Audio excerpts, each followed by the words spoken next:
Okay, we have a large table there of redox systems, and we're looking first of all to outline an experimental set that could be used in the lab to measure the standard cell potential of an electrochemical cell based on systems on redox systems 4 and 5. So we've got silver metal, silver ion half cell, and the iron 3, iron 2 half cell. That's an ion half cell.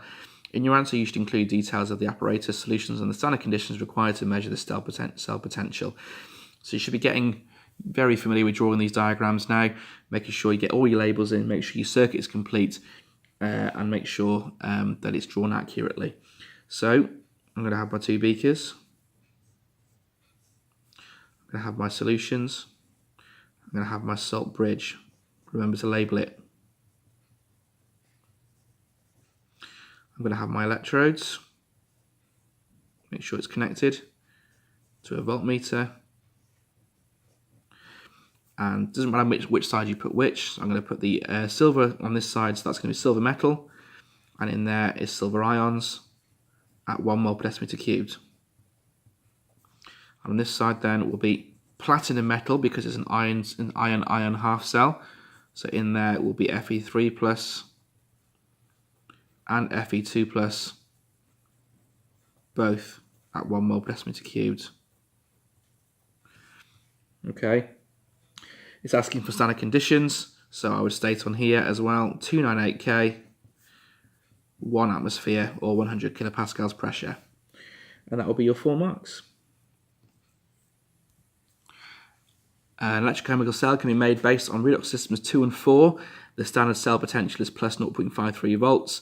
State and explain the effect of the cell potential of the cell if the concentration of silver ions is increased. So this is the reverse argument to the copper one we were looking at previously.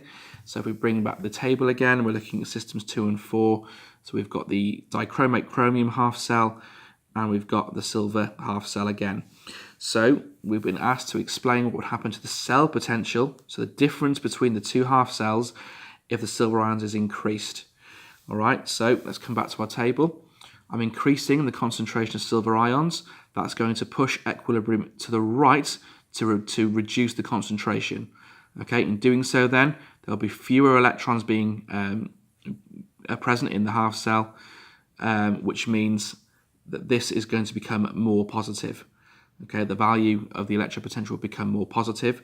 So the difference between the 0.8 and the 1.3, the difference between the two electropotentials will get smaller. And that's where your answer, that's essentially where your answer is going to be. So you'd say that the electropotential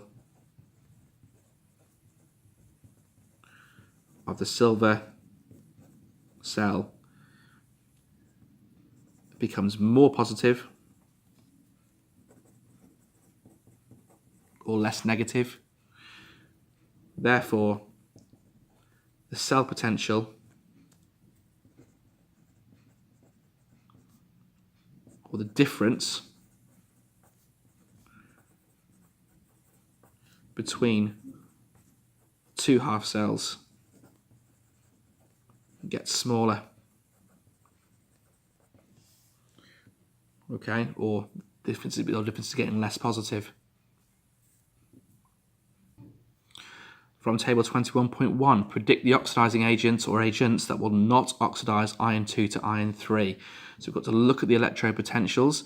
All right, so the oxidizing agents or anything is going to force iron 2 to oxidize to iron 3. So you've got to compare the electrode potentials.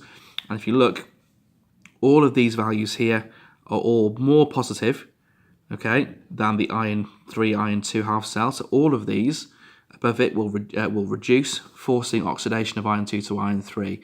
The only two then, these are the bottom two, these are more negative, okay?